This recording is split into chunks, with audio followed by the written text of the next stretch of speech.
I was sitting in my anthropology class during my sophomore year, staring at my desk and trying to decide whether I should raise my hand or not. I could hear my heart beating radically faster than it should have.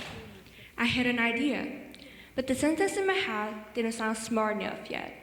My throat tightened up. And before I could finish thinking, someone else spoke. Confident, polished, effortless. Like they had already figured everything out. And in the moment, it wasn't just about raising my hand. It was about being wrong. About saying something that wasn't impressive enough. About confronting the quiet fear I already had that maybe I wasn't just as capable as everyone else.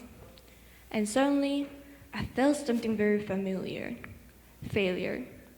Hi, I'm Minji. I'm a junior this year, and honestly, if it were my IB score, I would probably get a 6, maybe a 7 on a good day. Not terrible, but definitely not impressive. Have you ever felt that way? Like everyone seems confident and ready, and you're still begging to escape your comfort zone? For a long time, that's what failure felt like to me. Not just a mistake, but something personal. In Korean, we actually have a slang word for this feeling. It's called okka. It means being blamed unfairly. Like when something goes wrong, and somehow it still becomes your fault. For years, that's what failure felt like to me. Like the universe was giving me an okka. And that made me wonder something. Why does failure sometimes feel like a verdict instead of something we can learn from? Psychology Leon Festinger describes something called social comparison theory. The idea that we constantly measure ourselves against others. And in environments where everyone seems confident and capable, comparison can quietly convince you that you're falling behind. And suddenly, failure isn't just feedback. It becomes a ranking.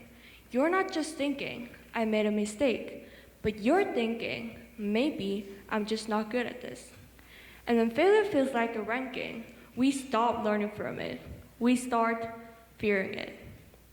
But the moment that truly changed how I saw failure didn't happen in a classroom. It happened when I started leading a club.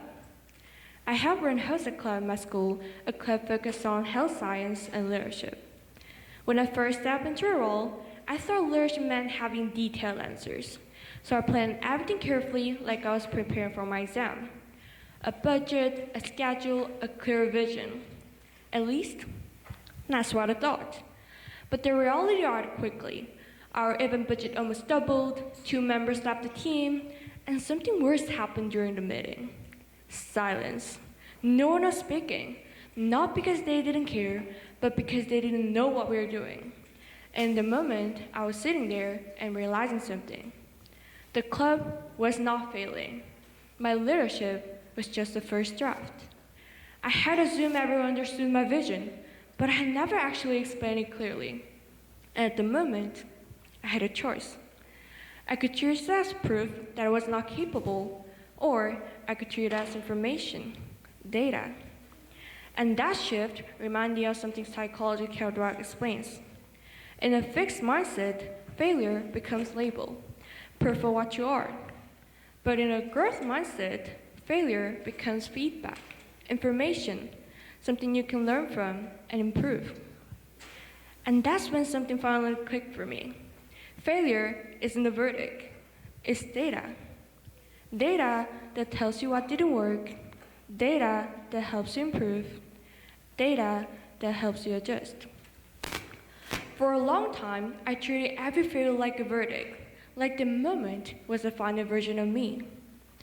But that was my real mistake. I was calling my life a final draft far too early. After all, I'm just a junior who are not allowed to drink, drive, or smoke in my country. Because the truth is, none of us are. We are all drafts. And drafts are not erased. They are revised. So think about the last time you failed. Not the version you tell others, but the real one. The awkward silence, the missed opportunity, or the moment you wish you could redo. What if the moment wasn't the end of something? What if the moment was just unfinished data? Because failure isn't something to fear, it's something to use. Failure isn't a verdict. It's data awaiting trial and error. So if you ever feel like you're failing, maybe you're not falling behind. Maybe you're learning, until one day you look back and realize that failure was a stepping stone that moved you forward. Thank you.